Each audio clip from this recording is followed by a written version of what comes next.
새해가 되면 특히 한국 사람들이 가장 많이 하는 일 중에 하나가 바로 신년 운세를 보는 것입니다. 올해는 호랑이 해라고 그러죠. 호랑이띠 계십니까? 네, 어흥. 네, 호랑이띠. 그래서 나는 무슨 띠인데 올해는 어떤 운세가 있고 뭐 빨강색이 좋다. 물을 피해라. 올해는 나무를 가까이 해라. 뭐 이런 역술인들의 신년 운세를 믿고 한 해를 준비하는 사람들이 있습니다.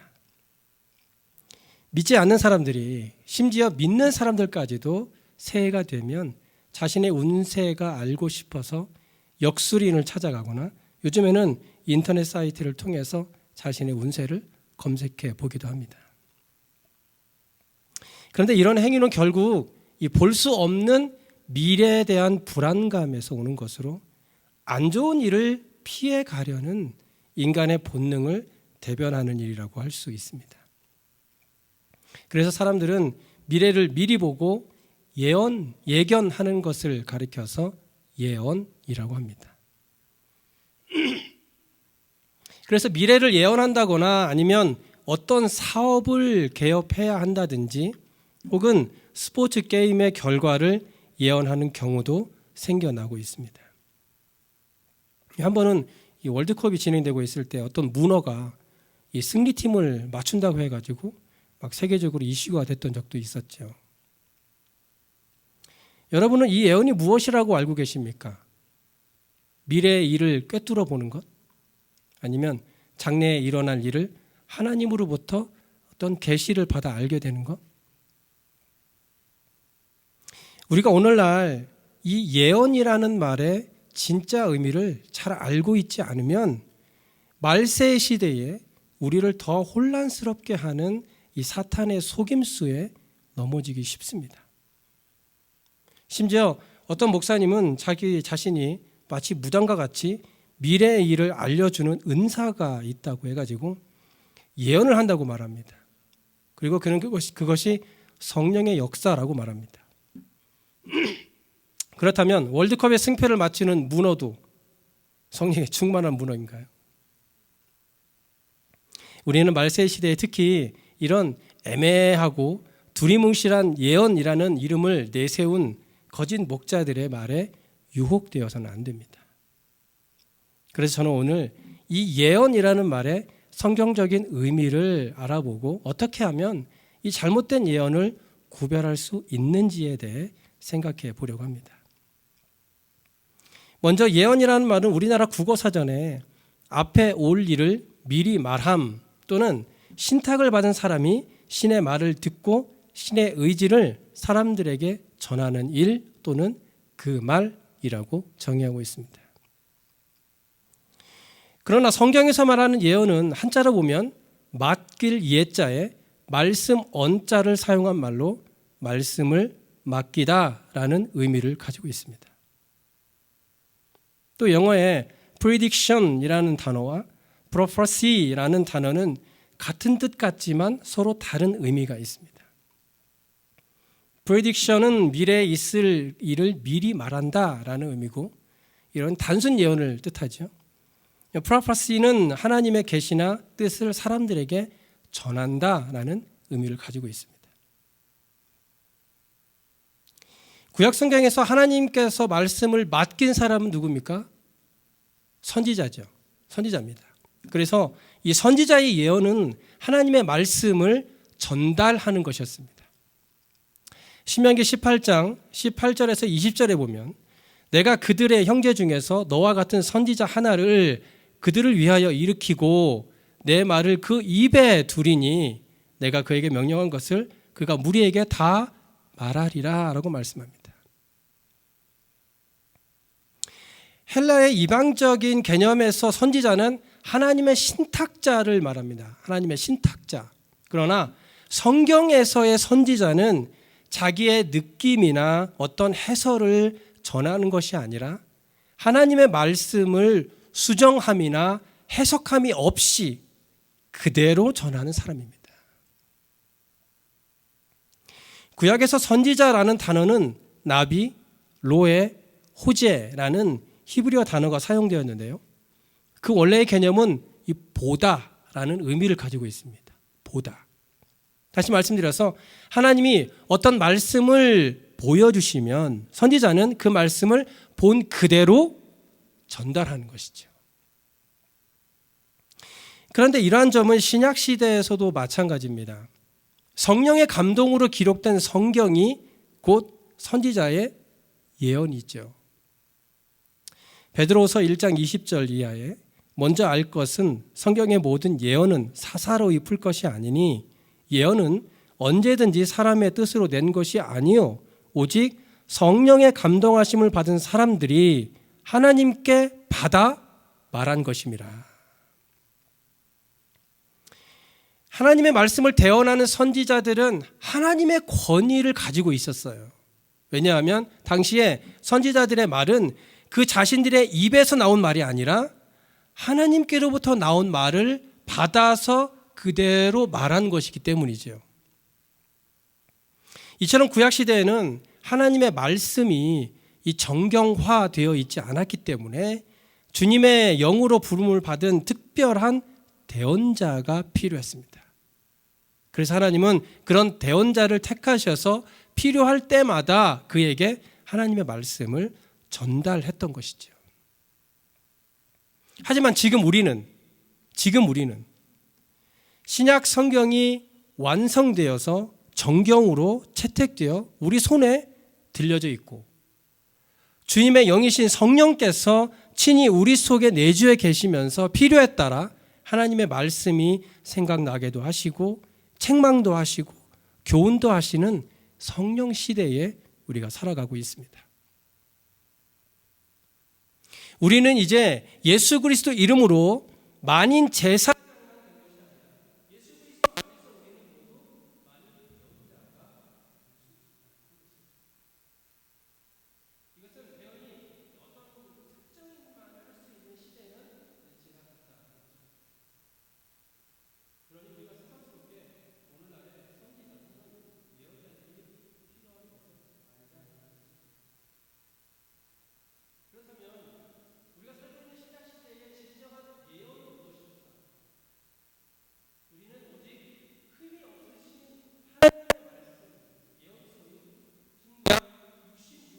외에 다른 예언의 말씀이 없음을 오늘 본문 말씀하기 하시니까 내가 이 조수마리의 예언의 말씀을 듣는 모든 사람에게 만약 누구든지 이것들 외에 더하면 하나님이 이 두루마리에 기록된 재앙들을 그에게 더할 것이요 만일 누구든지 이 두루마리의 예언의 말씀에서 제하여 버리면 하나님이 이 두루마리에 기록된 생명나무와 및 거룩한 성에 참여함을 제하여 버리시리라. 즉 하나님께서 우리에게 주신 예언은 오직 성경뿐이라는 것입니다. 이 성경 외에는 다른 어떤 예언의 말씀이 없다라는 것을 믿으시기 바랍니다. 그렇다면 오늘날 많은 그리스도인들이 말하는 예언은 과연 어떤 것일까? 우리가 흔히 말하는 예언은 성경에서 말하는 의미의 예언이 아니라 보혜사 성령님께로부터 성도가 이 신앙생활을 더 잘해 나아가기 위해서 하나님의 말씀을 주시는 것으로서 반드시 성경 말씀으로 나타난다라는 것을 기억하시기 바랍니다. 여기서 우리가 주의해야 할 것은 소위 예언은 소위 직통계시라고 해가지고 하나님께서 직접 음성으로 어떤 메시지를 주지 않는다라는 거예요. 하나님께서 구약시대처럼 누구야 이렇게 해라라고 하나님께서 직접 음성을 들려주지 않는다라는 거예요. 하지만 우리는 모두 하나님의 음성을 들어야 하죠. 저도 하나님의 음성을 듣고 싶습니다라고 기도하고 또 듣습니다. 하지만 하나님의 말씀하시는 그 음성을 듣도록 도와주시는 분이 있는데 그분이 바로 성령 하나님. 그 역할이 바로 성령 하나님의 역할이고 사용되는 말씀은 반드시 하나님의 말씀인 이 성경 안에 있다라는 것입니다. 따라서 우리가 들을 수 있는 하나님의 음성이란 곧 성령님의 인도하에 특별 계시를 통해서 들려질 수가 있는데 성도는 겸손한 마음으로 그 하나님의 음성을 바르게 분별하기 위하여 성경 속에서 그 뜻을 발견할 수 있어야 한다는 것입니다. 그래서 예수님은 요한복음 14장 26절에 보혜사 곧 아버지께서 내 이름으로 보내실 성령 그가 너희에게 모든 것을 가르치고 내가 너희에게 말한 모든 것을 생각나게 하리라고 말씀하셨던 것입니다. 그러므로 이 하나님의 음성을 듣는 것도 또는 대언의 영으로 주시는 말씀도 반드시 하나님의 말씀으로 검증되어야만 한다라는 것입니다. 또한 우리가 이 예언에 대해 잘못 생각하는 것 중에 하나는 이 예언의 은사는 한 번 받으면 계속해서 가능하다라고 생각하는 것입니다. 구약시대에 있었던 선지자들도 항상 예언의 능력을 갖고 있었던 것은 아니에요. 그들은 하나님의 필요에 따라 하나님이 보여주신 것을 공동체에 전달하는 역할만을 했을 뿐입니다. 민수기 11장 25절에 보시면요. 여호와께서 구름 가운데 강림하사 모세에게 말씀하시고 그에게 임한 영을 70장로에게도 임하게 하시니 영이 임하신 때에 그들이 예언을 하다가 다시는 하지 아니하였다. 여기 보시면 모세뿐만 아니라 70명의 장로들도 예언을 했는데 계속적으로 하지 않았다라고 기록하고 있어요. 즉 구약의 선지자들도 하나님이 필요할 때에만 예언의 말씀을 주셨던 것으로 알 수 있다는 것입니다. 그리고 이 예언은 성경에서 이 개인을 위한 것이 아니라 공동체를 위하여 메시지를 전해준 것이었다라는 겁니다. 예레미야 23장 32절에 보시면 여호와의 말씀이니라 보라 거짓 꿈을 예언하여 이르며 거짓과 헛된 자만으로 내 백성을 미혹하게 하는 자를 내가 치리라 내가 그들을 보내지 아니하였으며 명령하지 아니하였나니 그들은 이 백성에게 아무 유익이 없느니라. 즉 하나님께서 선지자를 통해서 예언의 말씀을 주실 때에 이 공동체의 유익을 위해 주셨다는 것입니다. 물론 성경에서는 이 개인을 위한 예언도 드물게 있습니다. 예를 들면 요셉, 다윗, 바울과 같은 경우를 들 수 있겠죠. 그러나 그 개인은 그 공동체에 대단히 큰 비중을 차지하는 경우로서 항상 이 공적인 의미를 포함하지만 개인에게 미래 장래의 일을 알려줌으로써 그것을 사전에 그것을 피하게 한다거나 또는 변경하게 함으로써 대처하게 하도록 하는 예언은 아니었다라는 것입니다. 특별히 사도행전 21장에는 아가보 선지자가 바울에게 위험을 알려주는 예언이 있죠.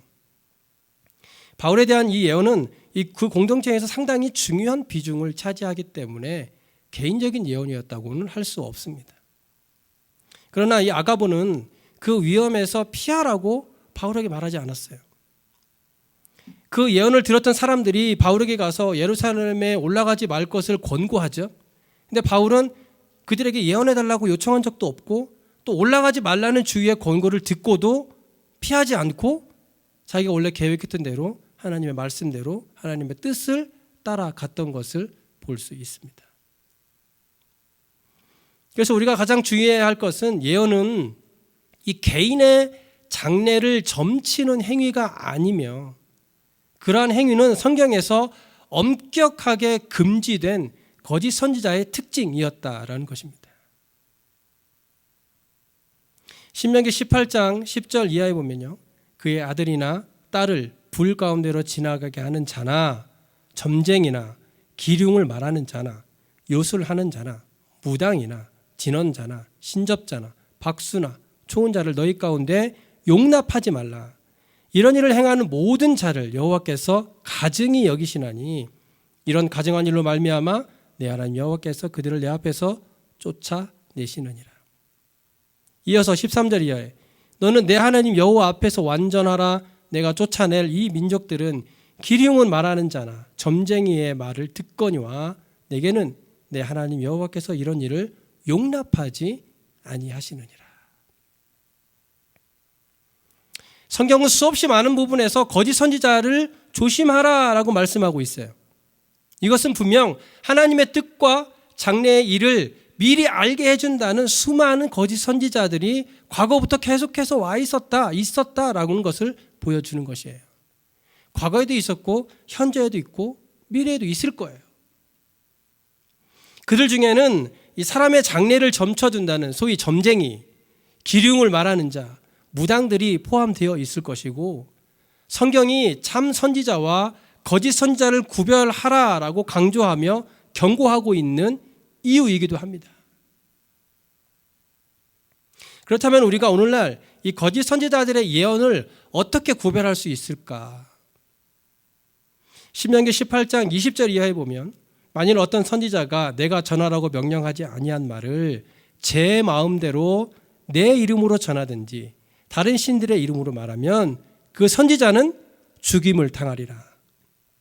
또 내 마음속에 이르기를 그 말이 여호와께서 이른 말씀이시 우리가 어떻게 알리요 하리라.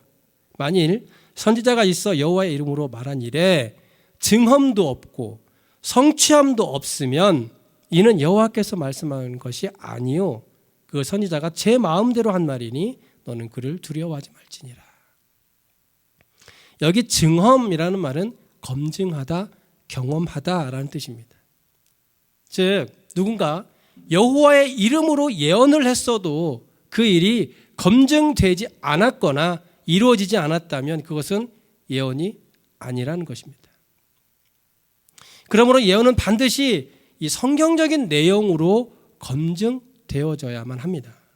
그리고 그 예언이 지극히 주관적이었거나 여호와 이외의 이름을 높였거나 또는 그 예언이 조금이라도 틀리다면 그는 거짓 선지자로서 하나님으로부터 처벌을 피하지 못할 것이라는 겁니다.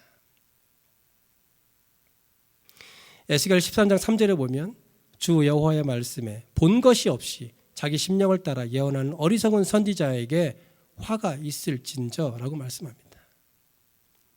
우리가 하나님의 말씀을 증거하는 일에도 항상 두려운 마음을 가져야 하는 것은 우리가 하나님의 말씀에 본 것이 없이 자기 생각대로 전하게 되면 그 죄가 무겁기 때문입니다.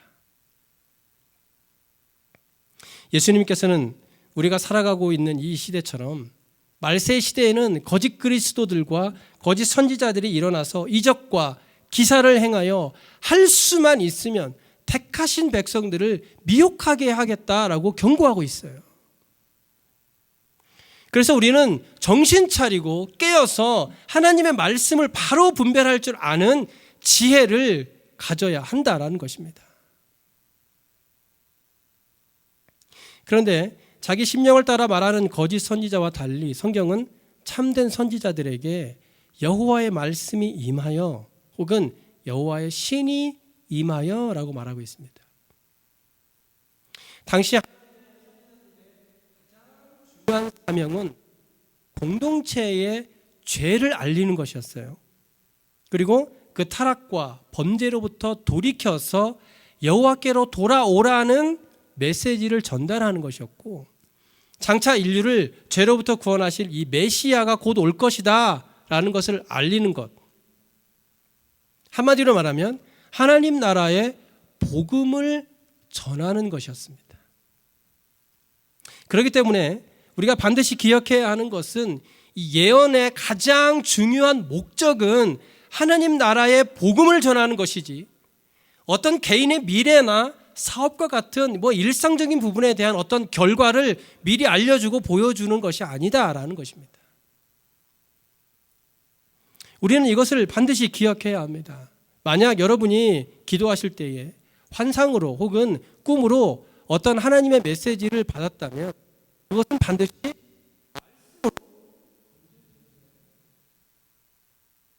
하나님께서 여러분에게 어떤 방법으로든 하나님의 메시지를 주셨다면 동시에 말씀으로도 주실 것입니다. 하나만 주시진 않으세요.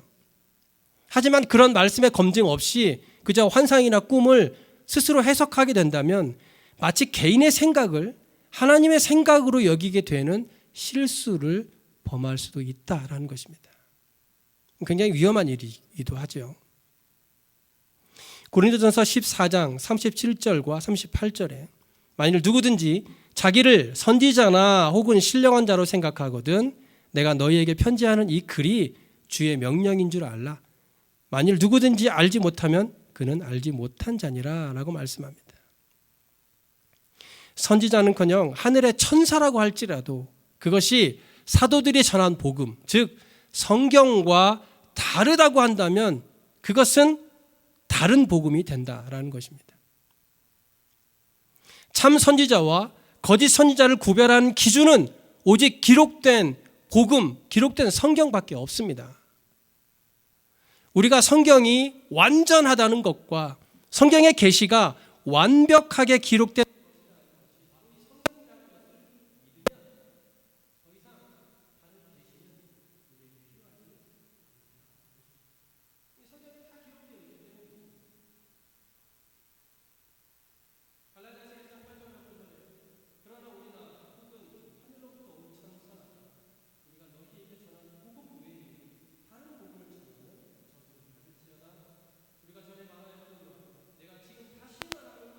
만일 누구든지 너희가 받은 것 외에 다른 복음을 전하면 저주를 받을지어다 라고 강하게 강조하고 있는 것을 볼 수 있습니다.